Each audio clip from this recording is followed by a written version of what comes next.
This is Richard Jackson at Boston College, and I have a very minor role here today.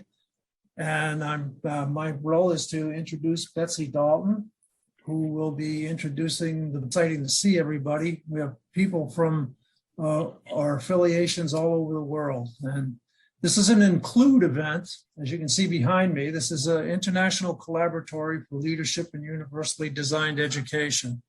And we hope that you learn a bit about Include and a bit about our partners as we move on this morning. So welcome, everybody. Away to you, Betsy. Thank you, Richard. Welcome to the Include Collaboratory's new season of webinars on inclusive learning in higher education. It's my pleasure to introduce Dr. Judith McKenzie, who is the Director of IDEA at the University of Cape Town, and Janet Small, who is the project leader for the project that you'll hear about today. The name of our webinar is Promoting UDL Principles and Strategies for Inclusive Learning, the Redesigning Blended Learning Courses project at the University of Cape Town. Janet and Judith will be presenting with their team from the University of Cape Town. During the webinar, please keep your mics muted and your cameras off during the presentations unless you are a presenter. The time is scheduled at the end of the session for questions and responses. Throughout the webinar, please feel free to post questions or comments in the chat. The chat is being monitored and project members will respond as able, and the remaining or additional questions will be addressed at the end during discussion. Now I'd like to introduce my friend and colleague, Dr. Judith McKenzie. Judith and I met at the University of Kuwait in 2010, where I and a colleague were presenting an early UDL workshop, and Judith was receiving an International UNESCO Award for her outstanding doctoral dissertation focused on inclusion. Since then, Dr. McKenzie has worked tirelessly to advance efforts for meaningful inclusion of individuals with disabilities in all aspects of life. I give you Dr. Judith McKenzie. That is our project name. And this is the team that you will be hearing from today. Next. So what we're going to be doing today is we're going to be looking at a background of South African higher education and using UDL. Then we're going to be looking specifically at the Redesign Blended Learning project, and we're going to be asking you to join us on the Jamboard and to share some of your thoughts. And then we're going to look at redesigning courses. We're going to look at 2 examples of work that we've done so far, and these include the Disability Studies in Education course and the Health Sciences Fundamentals project. Fourthly, we're going to look at the training of EdTech advisors, which is an important part of this project. And we're going to look at this in terms of finding comfort in discomfort. And I think that's an interesting way to look at the process that they're going through. So we will have a brief overview of the training, and then we will have an interview discussion with the EdTech advisors who are now working at the University of Cape Town. And finally, we will conclude with a discussion, and the way we thought to do this is through questions in the chat, and we have 2 of our team will be collecting questions from the chat. They will forward them to Betsy, and Betsy will direct them to the rest of the team. Sorry, that's Elizabeth too. Those who are not familiar with the nickname. So without further ado, I would like to just introduce our team that will be here today, and you'll be pleased to know that not all of us are speaking, but all of us have been involved in preparing the presentation. So we have Janet Small, who's the lead of this project. Then there's myself, Director of IDEA, the research unit, which is collaborating with the Center for Innovation of Learning and Teaching on this project, Nokuthula Vilakati, EdTech Advisor, Dr. Amani Carissa, Postdoctoral Research Fellow, Widad Sakota, Learning Designer, Lauren Butler, Learning Designer, and Chantal Samuels, Research Coordinator. So this is our team, and then we will be introducing our EdTech Advisors a little bit later when we come to that part of the presentation. So if we can move on, and Lauren is the controller of the slideshow, so you can see her there. Okay, so let's just start with a bit of context, because I think universal design for learning is nothing if we don't understand the context in which it's happening. And we come from the University of Cape Town, and we are in the aftermath of two pivotal moments. And these were really the student protests. And if you look at the picture on the right there, you will see a statue being lifted up off its plinth. And that is the statue of Cecil John Rhodes at University of Cape Town. And the protests were about the physical removal of the statue, but far more about the establishment of relevant education at the University of Cape Town that breaks with the colonial past and that focuses on an African future. And the second really important event was, with these, there was demands for equitable education. These related to access and participation of previously disadvantaged students. And in South Africa, with the apartheid legacy, those are largely students, Black students. And secondly, curriculum change to reflect priorities and knowledge of the global South. Subsequent to these events was the impact of COVID-19 pandemic on teaching and learning, and the necessary implementation of emergency remote teaching, which to our view, which came to exacerbate the disadvantage that was already existing and that had created the student protests in the first place. Can we have the next slide, please? So you might then be asking, what are we doing with UDL and how does UDL fit in with this background of a university that has to change its curriculum to be more relevant and a university that has to increase equity amongst its students, plus suffering the impact of the COVID pandemic. So what that means is we are now in the situation where we have to move beyond emergency remote teaching toward intentional design. And the university's Vision 2030 has pledged to a range of in-person, blended and online modes to create opportunities for inclusive learning design. The Vision 2030 is entitled Unleashing Human Potential for a Just and Fair Society. And to us, that means inclusive and accessible digital learning infrastructure that promotes equity of access, participation, and success, amongst other aspects as well that need to be considered. So from our perspective, Redesigning Blended Learning Courses project contributes to our Vision 2030 by applying universal design for learning for the development of inclusive, digitally enabled education at UCT.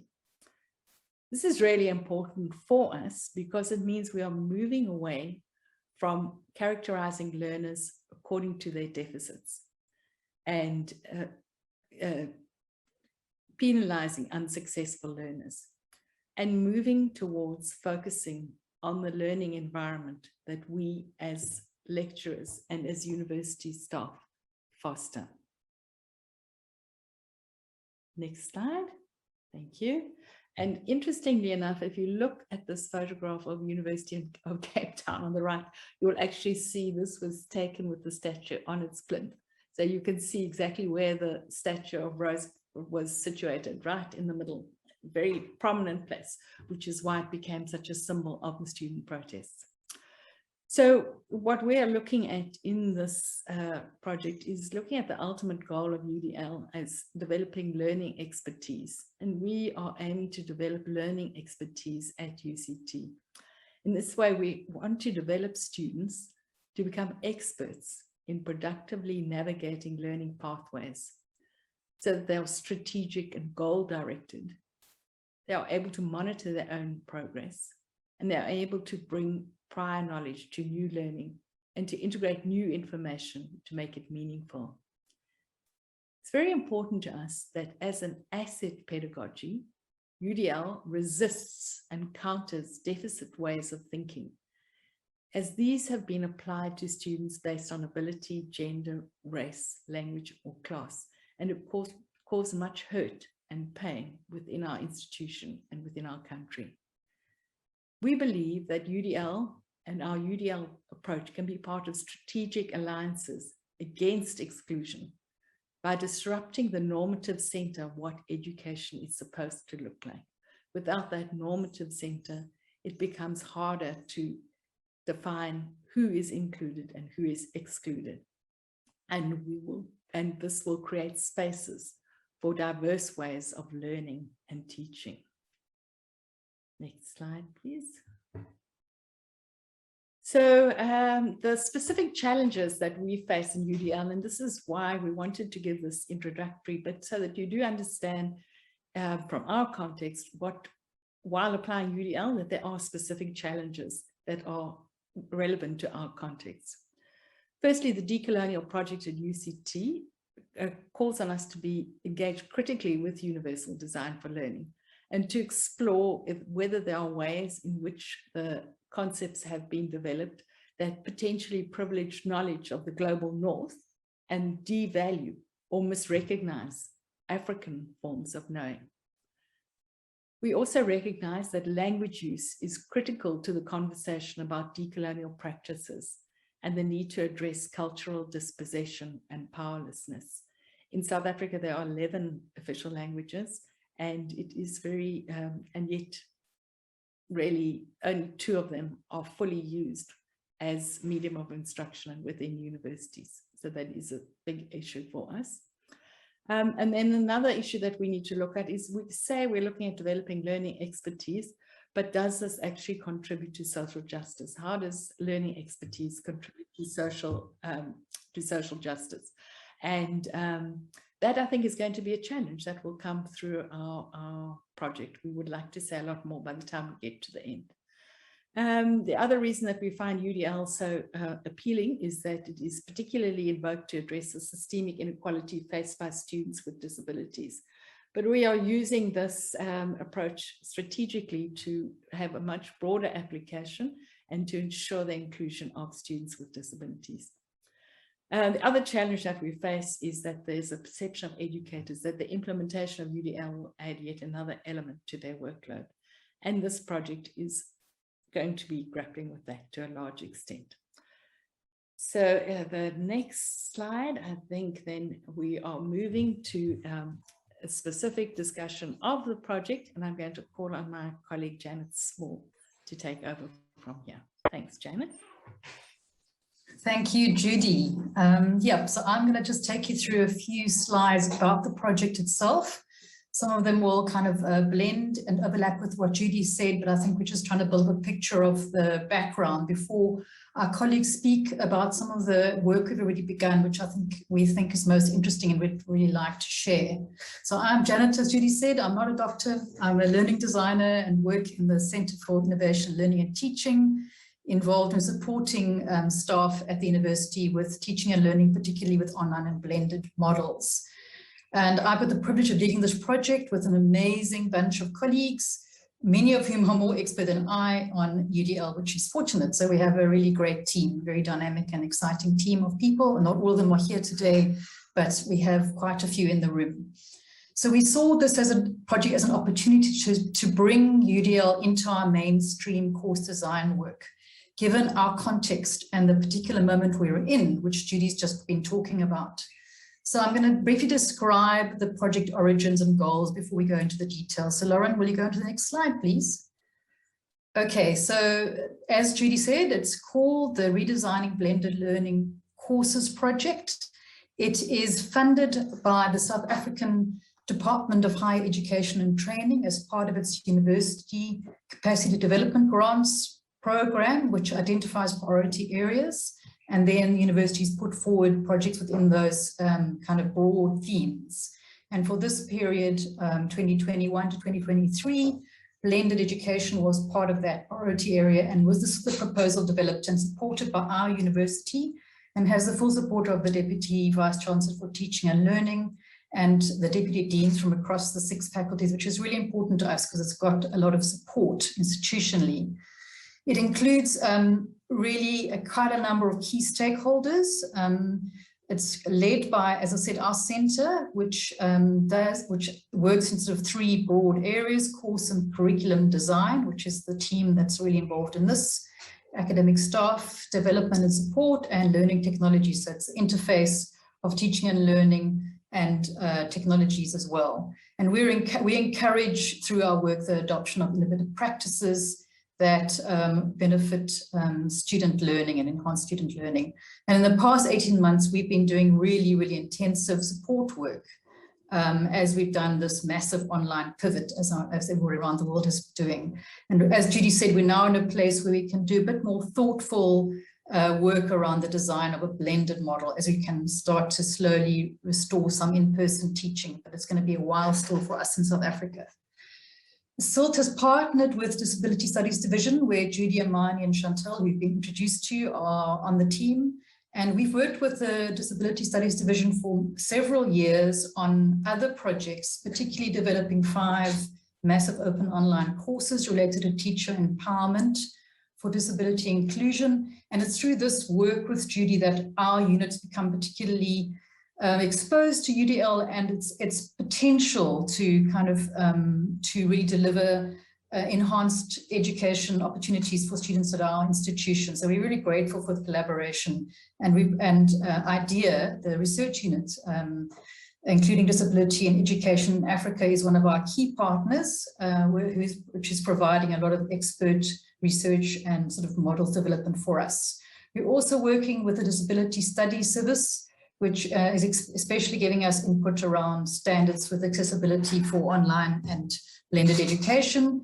And we've joined up with our colleagues in the Education Development Unit, which is in the Humanities faculty, and some of them are in the room with us today, looking at the way in which we can integrate UDL into the program of capacity development they're doing with teaching assistants and tutors. And that's been a great collaboration for us so far.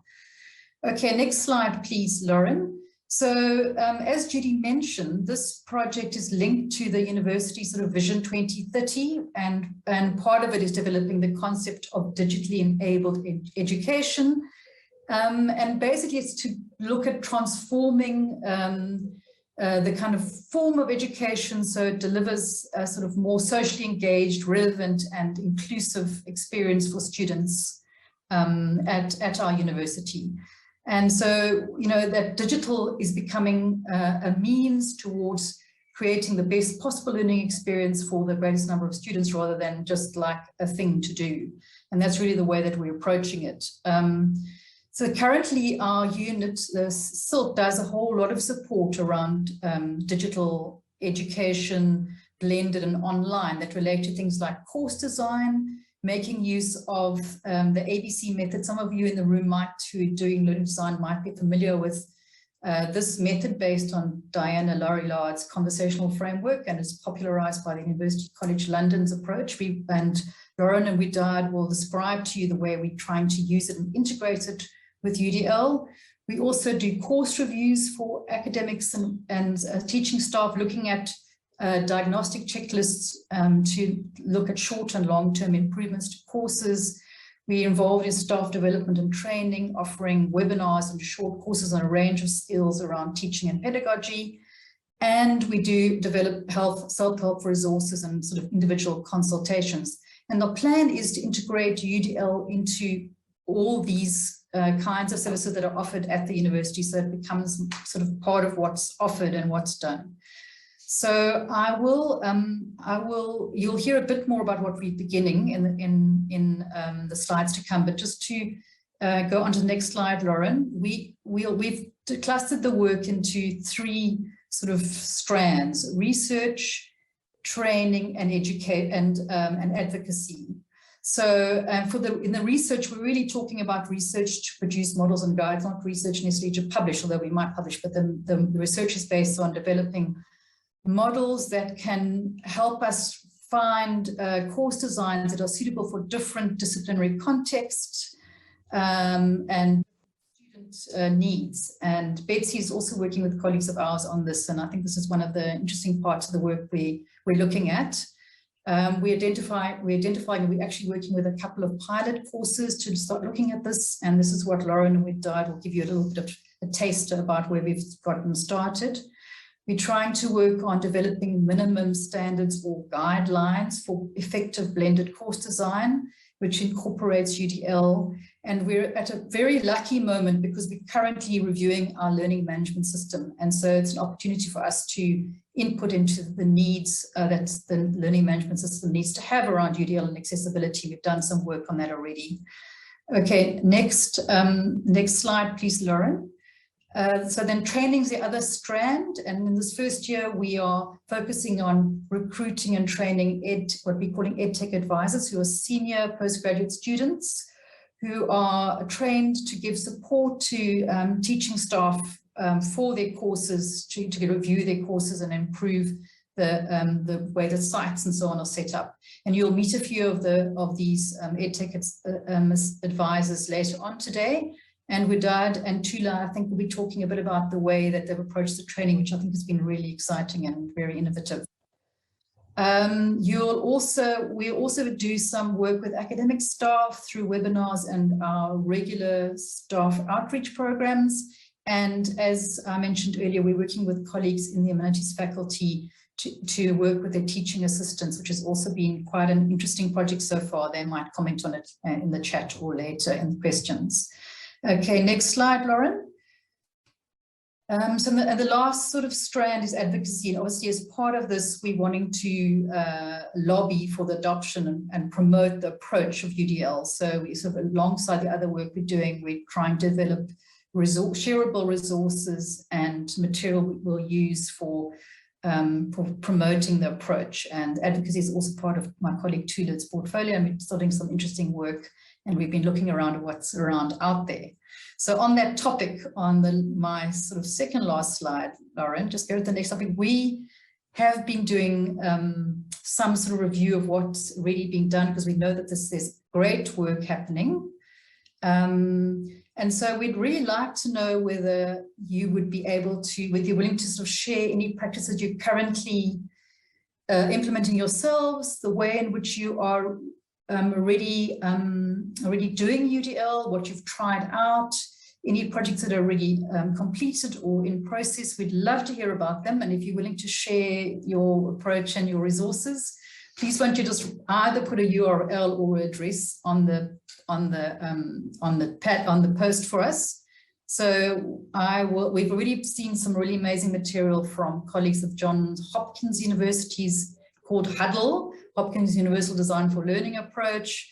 Dublin City University has done some lovely material on developing the checkpoints as part of learning design, and Dr. Dalton herself has been helping us. So we've really been trying to pick up what's out there, but anything else we'd be grateful to share. So if somebody can put the link in the chat from the team. It works very much like a Padlet board, a Jamboard. If anybody's used a Padlet board, it's pretty similar to that. You need to access the open link, which is there, should be in the chat, and anybody should be able to get access to it. And then you can post a sticky note, which is like a pretty short piece of text, so like a few words, a phrase, a label, and maybe a URL, and then save it, and it goes onto the board. It's pretty like a pin board, if you imagine a virtual pin board. So if you can't access the the Jamboard, or you find it too sort of fiddly, then just post something in the chat if you would. We'd just really love to hear about other projects and work that you're doing. Oh, so yeah, we'd love to hear that. So maybe you could, if you wouldn't mind sharing with us, we'll give you a few minutes. Lauren, do you think you can go over to the Padlet board? Sure, yes, I can do that. Thank you. But you, as I said, you're welcome to use the chat if it's easier. But we kind of like the board because it's sort of a, it's a, you can see everything at once kind of thing. But there we go, somebody's on there. Okay, so if you use the fourth icon down on the left and you press on that as a sticky note, you can basically write your text and save it, and it pops on the board. It's quite a nice little sharing brainstorming tool. Okay, thanks. This is anybody, is someone still learning to do it? Teaching in a blended course. Okay, idea unit. Yep. Great, a whole department approach to teaching teams. I think that's something we're really interested in promoting as well. So we'd love to share us doing that work. We'd love to find out how you're doing that. I think team teaching is pretty important. You're doing blended models.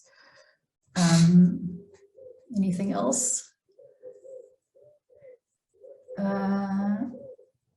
It's just hard to see this in the size, but great. Sadie, as my colleagues in Sadie always do really great work. So thanks. Okay, great. Okay, we'll contact you, Sadie. I know the Sadie, my Sadie colleagues do really interesting work, so we'd really like to make contact with you on that. Thanks to favorite color, excellent. Worcester, in the University of Worcester in the UK. Okay, we'd love to look at that. Thank you very much. Okay, all right. Thanks, everybody. So I think please keep adding to this. I'm going to leave the board open, and I think maybe we could all just share and get hold of each other and sort of share some of our common practices. I think it's a good part of developing. And go, Lauren. Hi, yes, I just want to add, if this slide gets too full, then you can click on the little arrow in the top that says next frame, and it will take you to a new slide where you can keep adding your sticky notes. Great, thank you. And you can still use the chat. We'll save the chat as well. So if you're really struggling with it, don't worry. Okay, so there's a lot coming there, and I'm excited to see that. So we're going to read those very closely. But in terms of time, I'm going to hand over to my colleagues, Chantal, Lauren, and Widad for the next section. Thank you very much.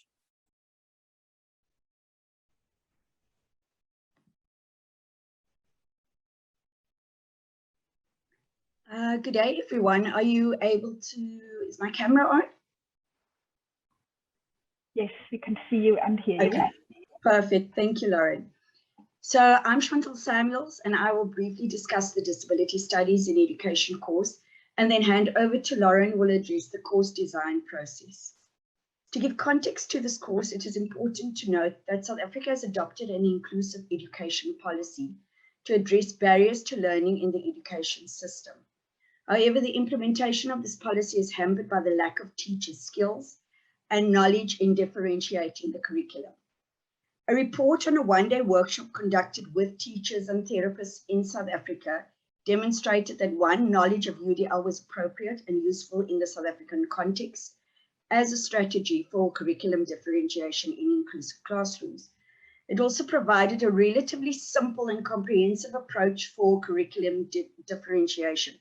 And knowledge of the UDL framework facilitated dialogue between teachers and therapists. Despite potential for this approach, change can only be realized with significant and ongoing training and professional development of all professionals involved in the education system. Lauren, could you go on to slide 2? Thank you. I'm the research coordinator at the IDEA Research Unit, a member of the DSE course planning team, and I've been involved in this course for the past 3 years. Based on feedback from participants over the past 3 years, the course has contributed to the professional development of those in the education system. And with the course redesign, we foresee an even greater impact on our participants. The Disability Studies in Education course, a pilot course on this project, is available as an online short course as well as an elective in the postgraduate diploma in disability studies. The elective and the short online course run parallel. Through the online course, we have extended our reach to a global audience, providing an alternative option for those who are interested. And our target audience includes educators, principals, management, and officials in the education sector. The redesign process of this course requires regular meetings where we follow a step-by-step process. Each week, we closely examine our content, our resources, our activities, assessments, and learning outcomes. And through the course redesign, we've given the program a facelift. We've reworked our learning outcomes to include the application of the UDL principles and broadened our aims to include the exploration of UDL as a theoretical concept. Our program covers a wide range of impairments as well as the relevant international and national policies. Social justice issues and disability experiences are covered too. The role of family, communities, and schools have become an important focus of this course. We have a presentation on an inclusive school which has been operating successfully for more than 20 years.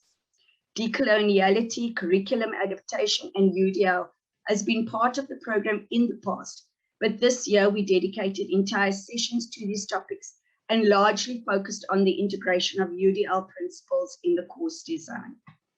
The course aims to empower educators to reflect critically on their own disability inclusive practices, promote equity, equal access, and dignity for learners with disabilities, and participants will explore the use of universal design for learning within the practices of inclusive education. Slide 3, please, Lauren.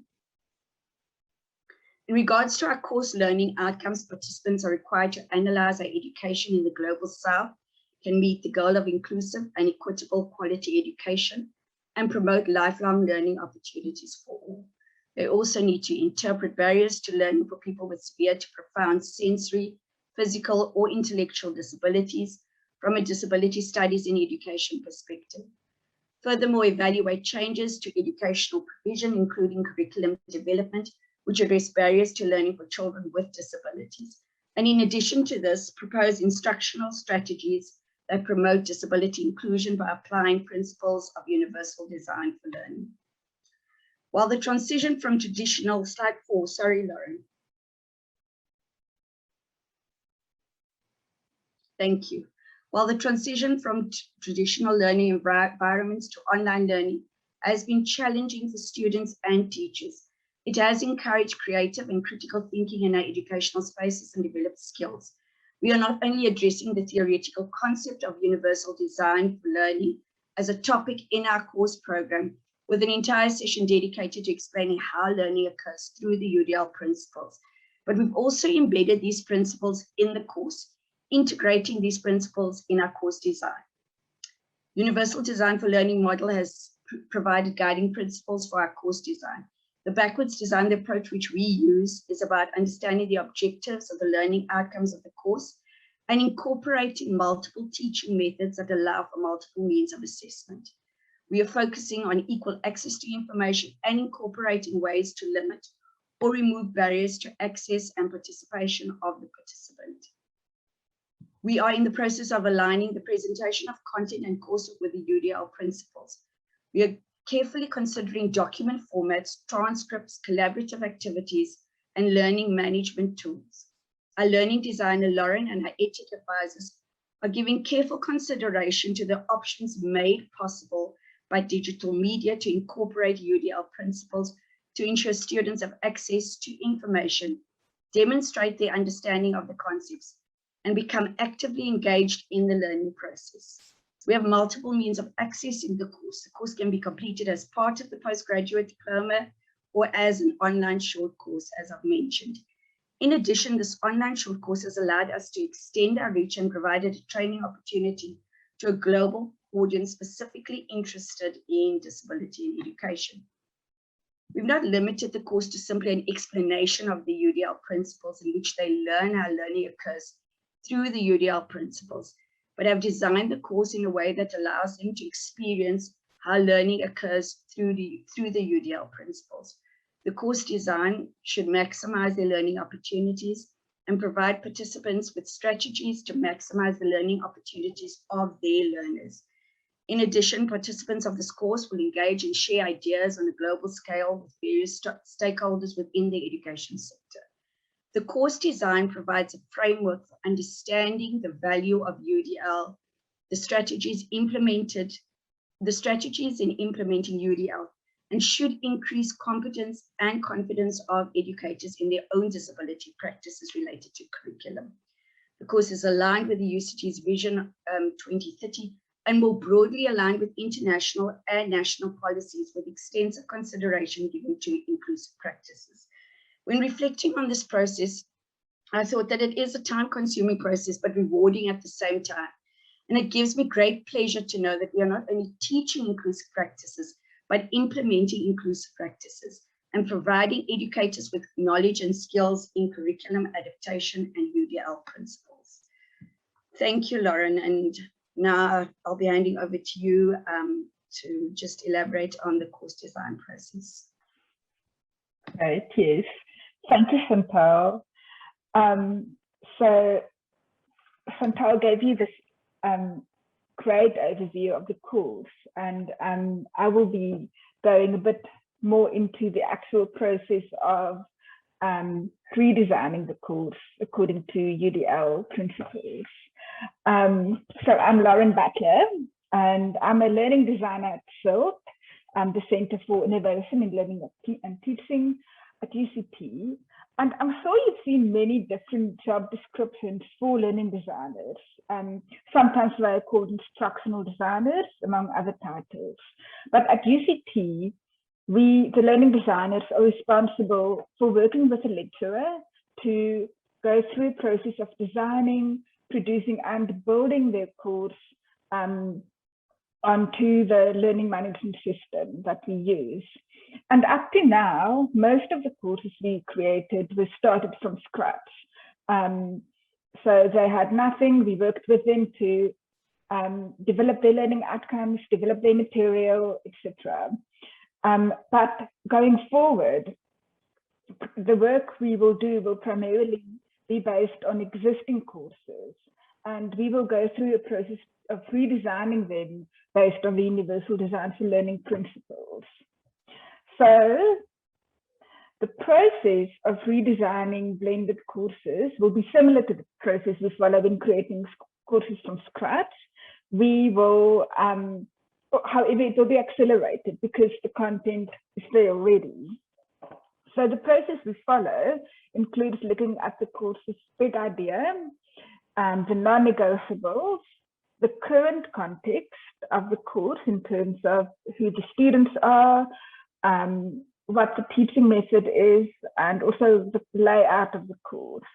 And we then use the current information and the existing design to populate a course design map. So we map the course on a design sheet using the existing information and content.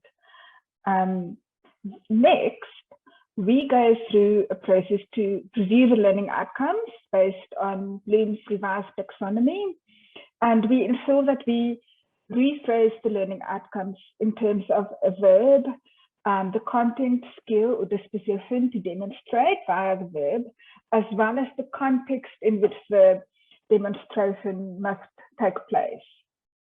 So once we have reviewed the learning outcomes, we will align the LOs with the learning activities and the assessments in a process of constructive alignment. And then at UCT, like Janet mentioned, we use the ABC methodology to map the distribution of active and passive learning activities. And so in the redesign process, we will indicate on the design sheet which learning activities are applied, or which learning type, according to the ABC methodology, is applied in each of the learning activities. And then lastly, we will include a step whereby we identify and name the UDL principles, guidelines, and checkpoints that are applied in each of those learning activities. And the idea of indicating explicitly where UDL is applied is for us to make it an inherent part of our course design process, where eventually it will become second nature as part of a good design practice. But for the pilot courses and for the beginning part of this project, we will be indicating explicitly where UDL is applied throughout the whole course. And then I want to show you a screenshot of part of the redesigned course map for the Disability Studies in Education course to show you how we indicate the learning types as well as the UDL principles and guidelines and checkpoints. So I'm using the CAST website, which has been very helpful in identifying which principle and guideline and checkpoint is being applied. So I'm making the links between the learning activities and the UDL application quite straightforward. You can see that I'm using specific guidelines and specific checkpoints. However, often a learning activity will include various guidelines and checkpoints. But this is a necessary part of the process for me to learn how to transfer the abstract concepts explained on the CAST website, for example, to transfer those to practical applications of, sorry, can someone mute, please? Thank you. Jenny, please mute. So I'm trying to find out how to transfer the abstract concepts of the UDL guidelines and principles to the practical application thereof in the design of the course and also the build of the course on the LMS. So I'm very interested to hear if anyone else has done this or is doing this in a similar way or different way. And if you could indicate that on the Jamboard that we had up earlier, if you can share a bit about how you're doing this and what's working for you, what's not working for you.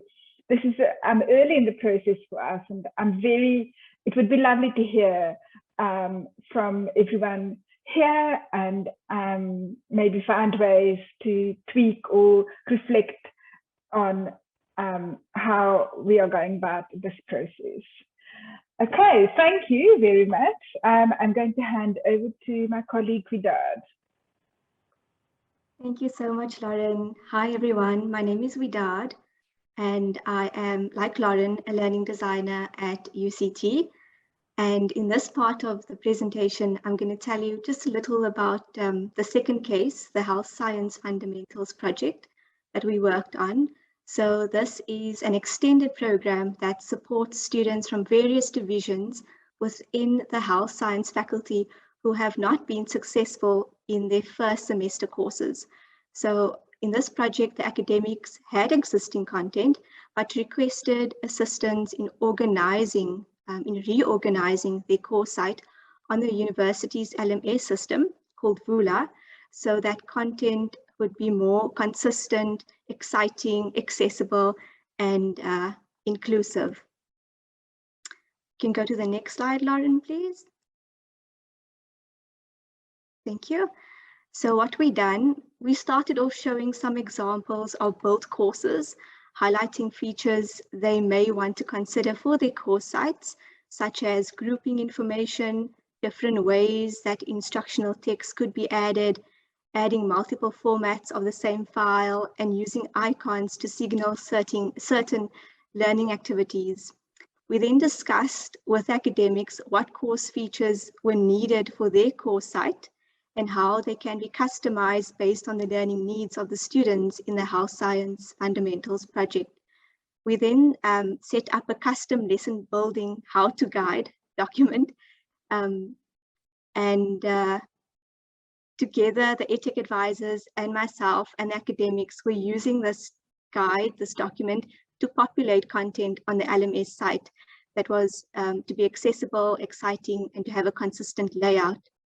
So we decided to involve the academics in building and populating the content and reorganizing the content, because we said that we would like to empower them and not just do it for them. So that was the approach that we took. Just some examples of what this lesson guide template consisted of. We had icons that could be used to indicate the type of learning activity and the kind of content. We also encouraged the use of headings to help structure content and to help with navigating in the course. And the lesson bulk guide, we also associated the UDL principles as a means for the academics to understand the importance of the components, that is, that they carried value and would mean something in the learning journey of the student. And they were not just there as fillers or to beautify the course site. We further included tips that were associated with accessibility guidelines, such as making academics aware of color contrasts and labeling of buttons and so forth. Okay, next slide, please, Lauren. Great, so we move on to the part about training EdTech advisors. And in this part of the webinar, I'll start off with providing a brief context to why UCT needed EdTech advisors and what their roles entail, how we went about training, and then we will hear from the EdTech advisors themselves about this. Next slide, please, Lauren. Thank you. So as part of the Redesigning Blended Learning project at UCT, as Janet explained, a need to practically support and empower academics to design inclusive and accessible courses were identified. Although there has always been a need to create teaching and learning environments that are inclusive and accessible, this need became very obvious during the lockdown period, where UCT chose to continue teaching through the online course delivery mode.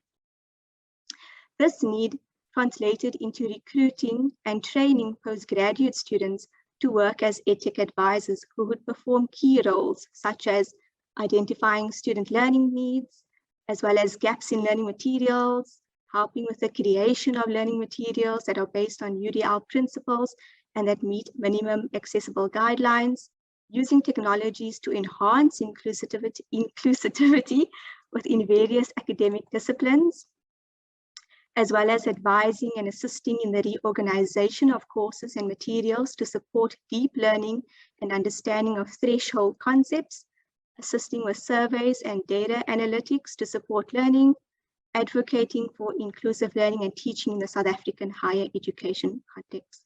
So here you might wonder, how does an EdTech advisor differ from a TEA, a teaching assistant, also known as a TA, and a tutor? So EdTech advisors' roles differ from tutors and teaching assistants in that they are not directly involved in teaching students or teaching of courses. Rather, they provide support to the academics or teaching staff in how best to compose, organize, develop, and implement various educational activities and resources using the available technology for the purpose of inclusivity and accessibility. Next slide, please, Lauren. So to put together a suitable training course for the recruited EdTech advisors, we used the roles identified as learning outcomes and worked out what topics and activities to include that would help EdTech advisors attain the necessary skills, knowledge, and attitudes to perform these roles. What was essential to obtain in this training was for the EdTech advisors to experience inclusive teaching and learning themselves, so that they became very familiar with the practice, so that they would be able to assist academics in creating similar environments where inclusive practices are foregrounded. Next slide, please, Lauren. Thank you. So on this slide is just a snippet of the course design plan. What was different from how we normally design courses as learning designers is that we had a column specifically for UDL principles and accessibility to ensure that what we designed in the planning stage was inclusive and accessible when implementing the training. We carefully thought about each activity line by line, together with learning types from Diana L'Oreal's ABC design method, thinking about what principles it would align with, what opportunities it made for student voice and student reflection, and what kinds of values and higher education issues it was making students or EdTech advisors aware of. In terms of the trainers or presenters for the training course, we purposefully invited multiple people to lead and speak to the 4 topics that we identified, not only because we wanted experts in the field to speak to this topic, but to be representative in terms of gender and race, as these are issues within South African higher education that is to be addressed as well. We also invited project team members who were from different specialist fields, such as learning design and disability studies, to review the course design plan and to give feedback. I must admit that it was a time-consuming process, but collaboration was an essential aspect that needed to be part of this process to ensure that we involve different people to get different perspectives so that what we create was also inclusive. Next slide, please, Lauren. So on the university's LMS System Ruler, we arranged that each session contained an introductory activity which acknowledged EdTech advisors' prior knowledge and experiences concerning a particular topic. This often took the form of Padlet boards and forums, which provided a space for EdTech advisors to express themselves in formats of their choice: text, video, voice notes, as well as to engage with their peers, which helped build community, trust, and also provided a sense of belonging. Each session had a component where an expert presenter would then address the topic in a live interactive webinar on MS Teams, and the live sessions purposefully used educational digital tools that UCT supports, such as WhoClap, and contained activities for EdTech advisors to actively participate in. And after a live session, there were reflection activities called takeaways, in which EdTech advisors could express what stood out for them in a session, what they wanted to learn more about, and what they felt confident in doing. Through having this activity in a training course, knowledge and experiences could be captured and shared, and their progress tracked to a certain extent. And of course, each session contained resources that were applicable to each topic. This was included for EdTech advisors to explore further on their own or refer back to when assisting teaching staff. You can go to the next slide, Lauren, please. Great. So we now move on to the exciting part, where we hear from three of the EdTech advisors themselves about how they understand their roles, how they have experienced the training, and to share with us some examples of how they have applied their knowledge and skills to the work that they have been involved in so far. Again, if you as the audience member, if you have a question or comment for the EdTech advisors or myself and the team, please feel free to post it into the chat box, or you can wait just a little for when we do open up for discussion so you can unmute and join in. So without further ado, I welcome Benedict, Alea, and Philip. Please switch on your cameras and say hi.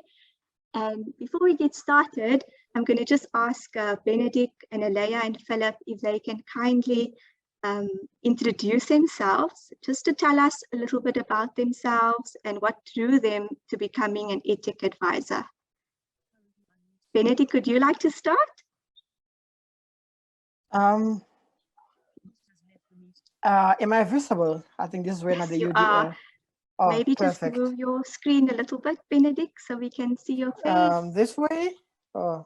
I'm not Or good with should I go back? directions. Yes, that's perfect. Thank you, Benedict. Okay. Yes. Sorry, what is the question? I was trying to unmute. I kind of. Okay. So is it about the introduction? Right. Yes, yes, please, Benedict. Yes. My name is Benedict, and as many of you have don't know, I'm a visually impaired person. I'm doing my MPhil in disability studies. My research focus is more on special schools educators' perceptions of inclusive education. Isn't it that I missed Widad? No, that's fine. It's good. Thanks, Benedict. Alea and Philip, would you like to say hi and introduce yourselves? Okay, I'll go. Hi, everyone. My name is Alea. Very excited to be an EdTech advisor. I'm currently doing my master's in public health at UCT. Thanks, Philip.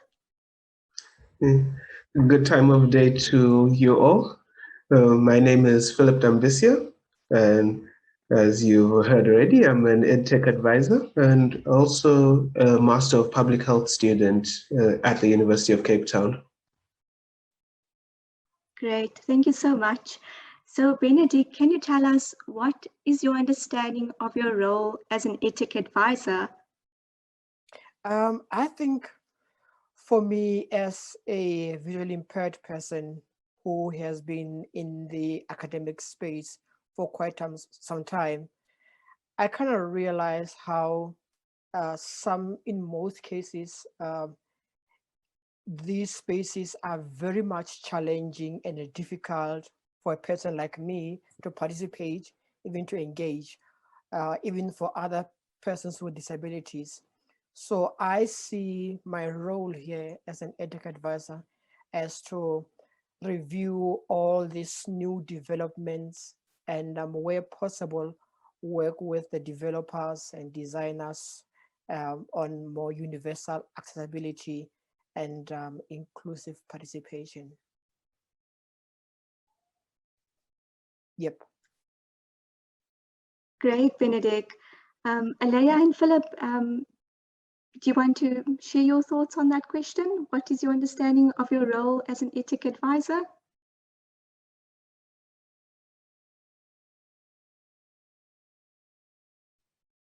If you are chatting, we can't hear you. Perhaps unmute, Philip. No, I think Benedict captured everything quite beautifully. What I would add to that is that I think as EdTech advisors, we serve the role of helping ensure that the pedagogy of different academics it translates the way they would want it to translate, be it physical or online. So we facilitate that process. Great. And Alea, how do you understand your role as an EdTech advisor? And if I may throw in another question, when you decided to apply for this job, did you know that you were going to be doing what you are doing right now? I'm just curious. Not exactly. So when I applied for this post, I was so excited. I used to work at the career services, and unfortunately, due to COVID, I lost my contract got cut short. So I started a digital consultancy with my partner and a friend. And so I moved into this tech space from somebody who's studying anthropology. And I have a student activist background. So my entire undergrad career was during Fees Must Fall. So I was a student activist, I was a student leader, helped advocate for religious accommodations policy in my third year. So I just thought this was such a beautiful way for me to bring my two passions together, technology and promoting inclusive and accessible education for all. So yeah, this is such an amazing project, and I'm so excited to see where it leads. Thank you so much, Alea. And just moving on to the second question, Alea, what do you consider as a critical learning incident in your training as an EdTech advisor? So just to remind everyone that the training was over like 3 to 4 weeks long, and we had lots of activities. So Alea, back to the question. Sure. Yeah. My critical learning incident actually happened after our very first session, we were tasked with creating an infographic teaching students and academics about UDL and how that differs from a traditional learning approach or teaching approach. And I was paired with Benedict. I didn't know very much about Benedict, so we set up the meeting and I opened up Canva because I specialize in marketing for my company. So I was like, okay, we're going to make a fancy like infographic on Canva.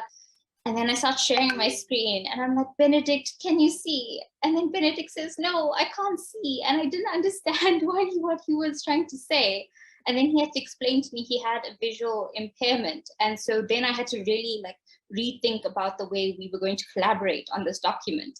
And so what we ended up doing is we kind of spoke out what we wanted to include, and we created 2 versions of the infographic. So we had the content on a Word document that could be read by assistive software. And then I also created a second version, the fancy infographic. And that whole experience was so invaluable because we later had a session with Ike, I don't remember his second name, about disability and access. And ours was so much more accessible because we worked together. And if I had done it by myself, it wouldn't have been as accessible. So I'm very grateful for that experience because it really transformed the way I approached being an EdTech advisor and the way I approached UDL. Amazing. Thank you so much, Alea, for sharing that that experience. And I'm sure that with life in itself, you're more aware and so forth now just because of that experience. Benedict and Philip, would you like to respond to question 2 about what do you consider as a critical learning incident in your training as an EdTech advisor? Yes, Maybe, I think Benedict? Can you hear me? Yes, Benedict, go ahead. Yes. I think the same incident that you spoke about, I think also for me as a visually impaired or blind person, one of the difficulties was how do I tell her that I am blind, not to make her to be afraid or to run away. So for me is there a better way that when I say to her, look, I am blind, but we can still do this work, provided we do it this way. And I think also throughout the training itself, there were a couple of incidences where I can see how the designers or the developers try very hard to be more inclusive and be more accommodating, because I love even how the activities, they were not just one way of doing things, but there were a variety of options that do the activities in a way that is more applicable to your abilities, not this assumed way of that this is the only way and not the other way. So through the training, I think from there, we all knew that there are various ways of engaging with I just the want activities. to add to that, Benedict. It's true, that is so true. And what I loved about our whole training process is it wasn't that, this is the one way we're going to do it. If we would chat about it between the EdTech advisors and learning designers. And if something wasn't working, we adapted the way we were doing things and we changed it to make it more inclusive and accommodating for everyone. And that's what I loved about the process. And I wish we could do this across the university, and we're getting there slowly. True. Thank you so much, Benedict and Alea, for that. It's really humbling to know that as a learning designer, what we are trying to do is working, we're getting there. So thank you so much for that. Philip, what about you? Is there something that stood out for you in the training? I'd say much like Alea and Benedict, the issue of accessibility was what stood out the most for me. Going back to when we had to make the infographic, I didn't think twice about who the audience truly was. And as a result, my colleague and I made something that it would be inaccessible to anyone that doesn't have an understanding of the concepts that we were trying to convey. It wasn't at all designed as an introductory infographic. So So not only was it visually inaccessible, but the content in itself was something that would leave a lot of people guessing what's meant to be conveyed. So reflecting on that infographic helped me see the kind of barriers that can be created with respect to the educational tools that we develop. And I hope from that experience that I won't make that mistake again. Great, Philip. As a learning designer, I just loved, seeing these aha moments happening with EdTech advisors. I remember, like with this infographic, we purposefully done that. We asked you in the first session, share with us an infographic capturing all the student diversity issues in a university. And you had these lovely posters. And then in another session on accessibility, we asked you to criticize this, like how accessible are the posters that you made. And I just loved that realization and the reflections. It was lovely. So thanks for that. Philip, can you give us some examples of how you have applied your cumulative knowledge, skills, and values to your practice as an EdTech advisor? Yes, thanks for that. I'm in a very privileged position where I'm not only an EdTech advisor, but also a lecturer in the aforementioned course, Health Sciences Fundamentals. Prior to the training, the EdTech training, I had a vision of what my course would look like, and I'd set out the kind of learning methods that I hoped would yield student success. But having gone through the EdTech experience, I now began to understand that what I was doing was going to disempower my students. I always viewed education as something that is empowering, but just as it can be empowering, it can also disempower others. And recognizing the technology gap the digital gap rather, that exists for many a person, I knew that I could be someone that ends up enabling this divide to strengthen. So reflecting back and using my EdTech skills, I was now able to create a course that uses a multimodal approach where I have narrated PowerPoints, lecture slides, voiceovers with the scripts every single time, combining that with synchronous teaching as well as quizzes and tutorials that feed into the learning management system seamlessly. And all of those are considerations I would have never made if I hadn't been a part of this. Likewise, now that I'm using a more UDL focused approach, I also ask my students more, what would you like to do as a submission?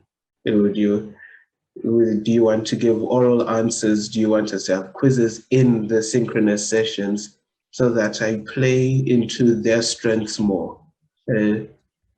Because come the end of the day, we're trying to train the next group of visionaries, academic luminaries, and so on. So to ultimately make people who are strangers in a strange land feels counterintuitive at best.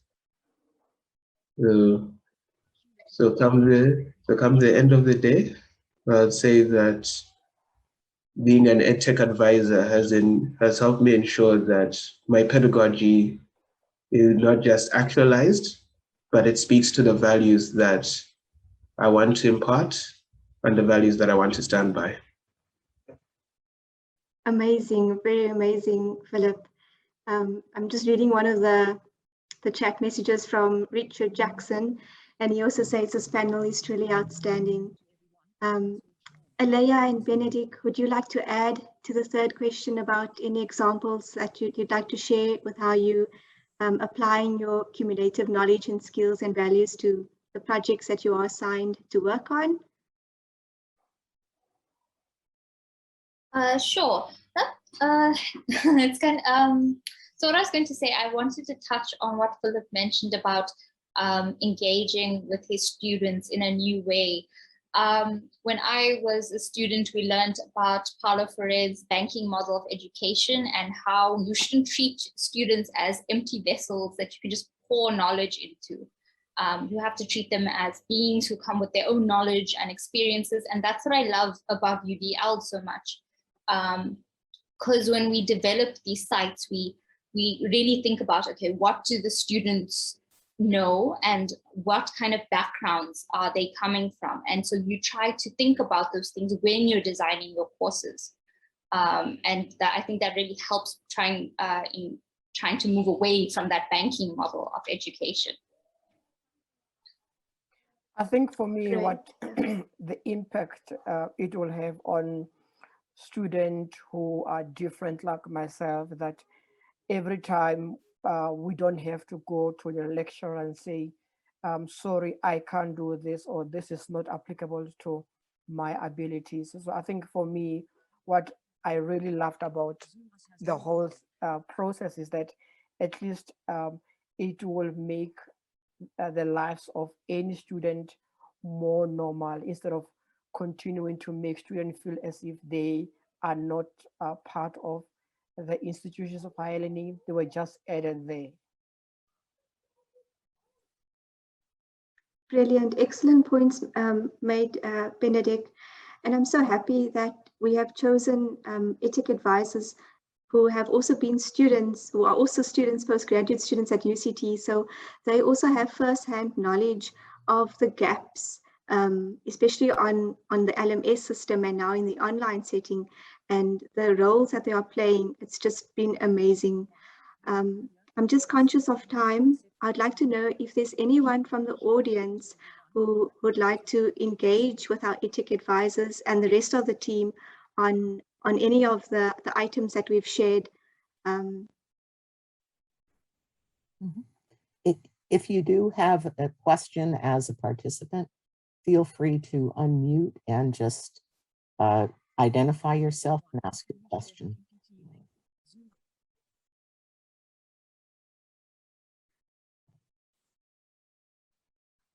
Dr. Elizabeth, is there anything in the chat that I've perhaps not, that's a question that we have perhaps missed that needs answering?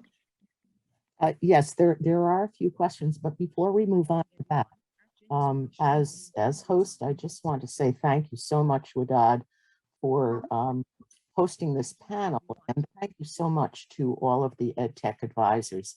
I know many years ago when I started working with assistive technology, we had student assistants, and many of these student assistants were individuals who had challenges or specific disabilities, and their perspective was so important. And I think you heard that, everyone heard that through the discussion here as to what the perspective of the student, especially the student who is experiences receiving information and sharing information in different ways, what their experience brings to the knowledge and understanding of how we need to design to be more inclusive for all individuals.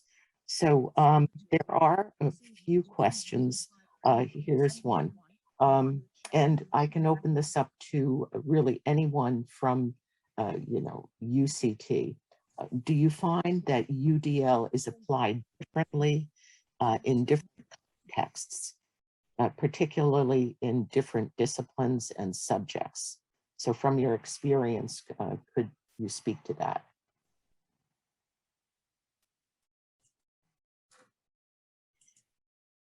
Is there anyone from UT who would like to do that? I'm not sure who wants to respond to this. Who would like to on the team? Because I think this is one of the. I think, Janet, you would be a good person to give us that overview then. Well, my colleagues can jump in, but I think that I did also respond in the chat. I think this is one of the key things we wanted to explore, Elizabeth, is to try and look at the courses that we started working with and see whether we can identify the areas that are particular and important in those disciplines that need to be considered when looking at design questions and incorporating UDL. So that's one of our key kind of focus areas. We don't think there's like one size fits all. We need to be looking at the particular needs of the discipline and try and sort of tease what good design would look like, and then within that, what are the particular features that need to be kind of highlighted around UDL. But I don't know, Lauren, we died, other designers might like to comment.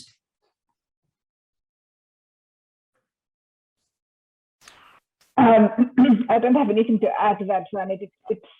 We are still very much in the beginning stage of applying UDL, so we can't really say yet where it's applied more or less, but hopefully soon it will be applied all over.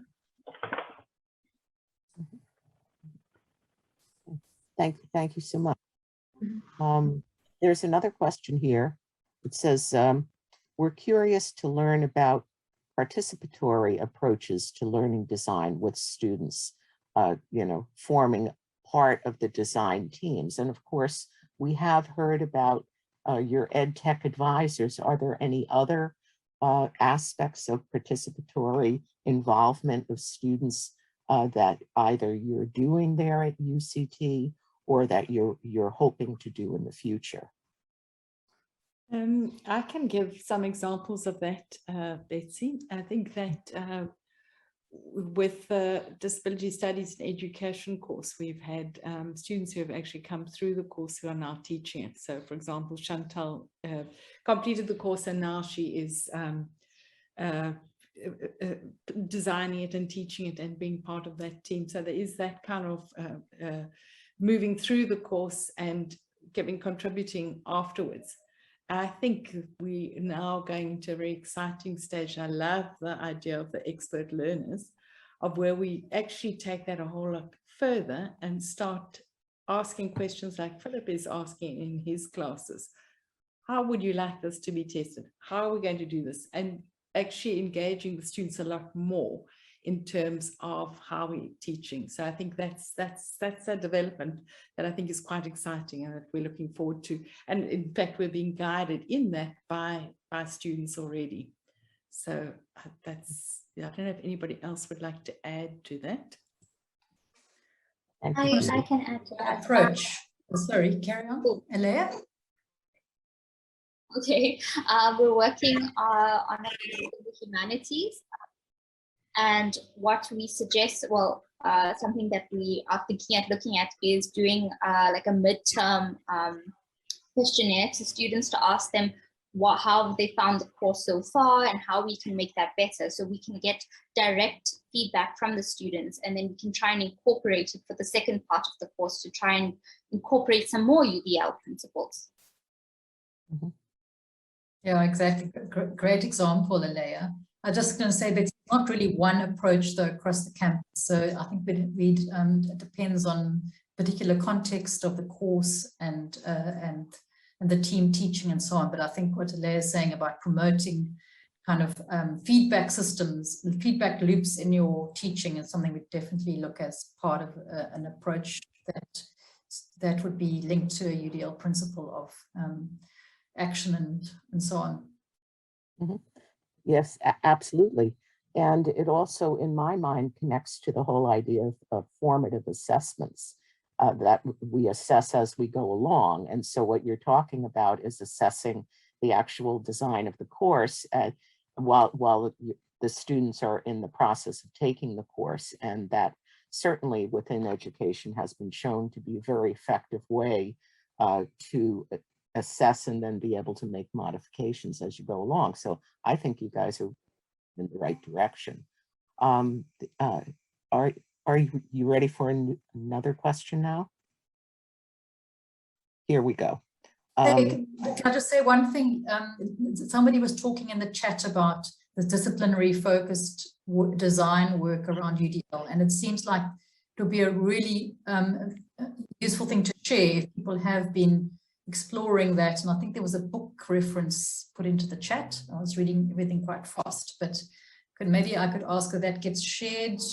You know, we could try and compile whatever's been put into the discussion and share it, because I'm sure it's of interest to others as well. We're really interested in that.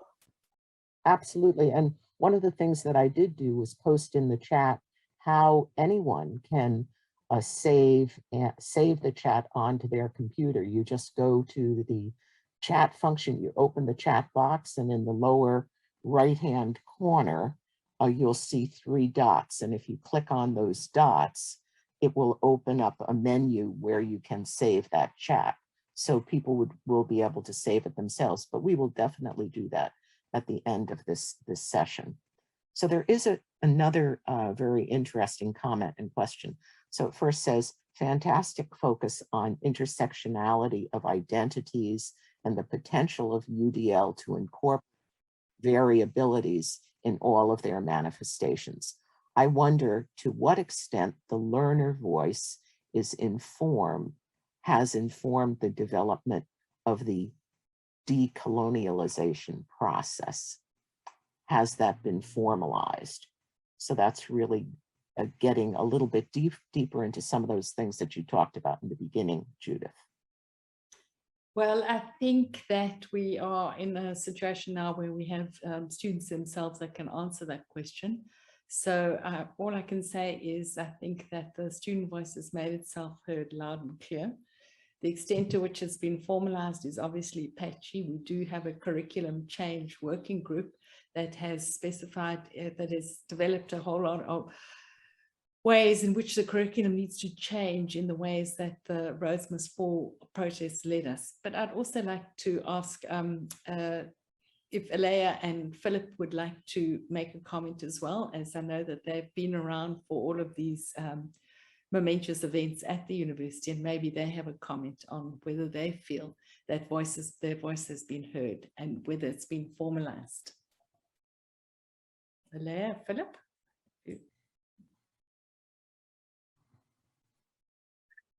I'm not sure if you want to go first. I was waiting for you to go first. Okay, hopefully I don't contradict you. So I would say that the student voice is better integrated than has been in prior years, but the reality is that it's not done well enough.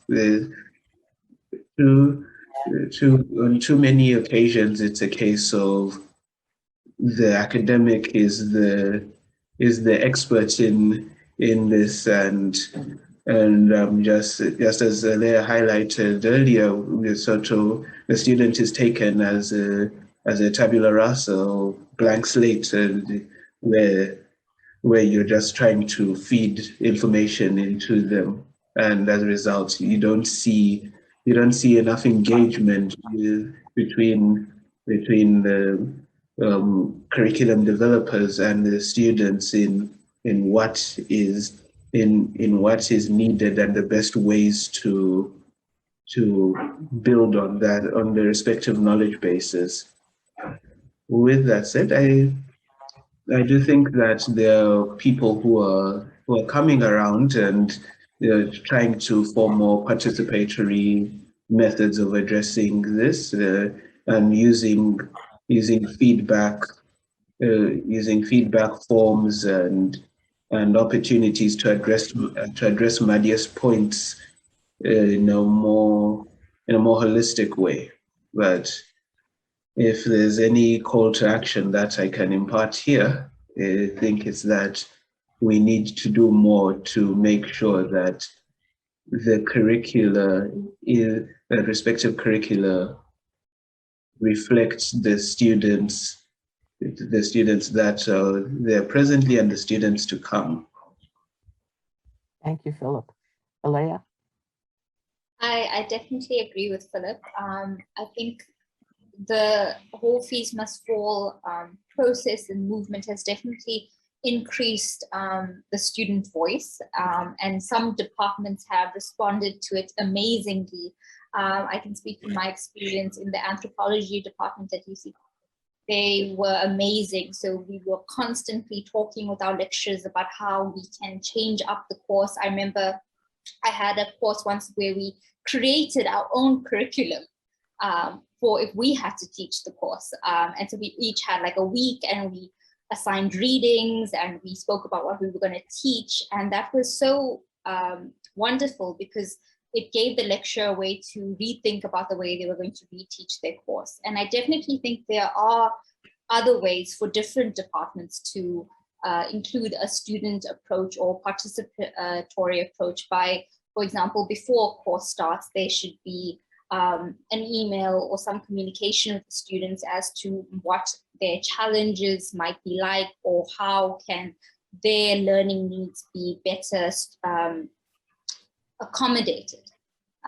So we're making good progress, but there's still a long way to go, I think. Thank you so much.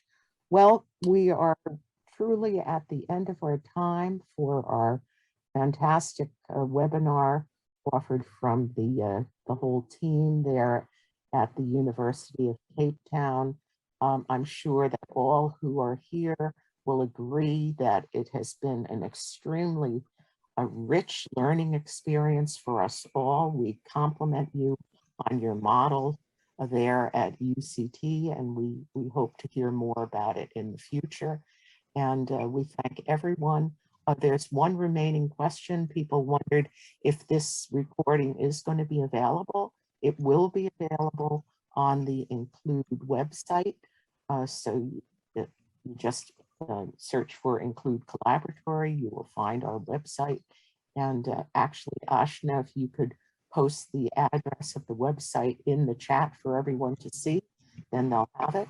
And I remind folks that you can download the chat, and we'll have the chat downloaded as well, and we'll mine it for all of the wonderful content that is in there. Again, thank you, panel. Thank you, student tech advisors. Thank you to all of the instructional designers and the project directors for this wonderful webinar. And thank you to all participants. And now we will close the webinar. Thank you so much. Thank you all. Just to remind you that you should really visit the Include website. There were so many conversations here about, I'd like to learn more about design-based research. I'd like to learn more about the ABC model. And this is just suggests that we need a collaboratory. We need a space where people can go back and forth, and we can continue to learn from one another. So please visit the site and read the blog that Judith and her team created for this event. As we go forward with these Include events, we will be pairing blogs on the site with webinars and presentations. And we certainly welcome any feedback, and stand by as we continue to develop more programs. Thank you so much, everybody.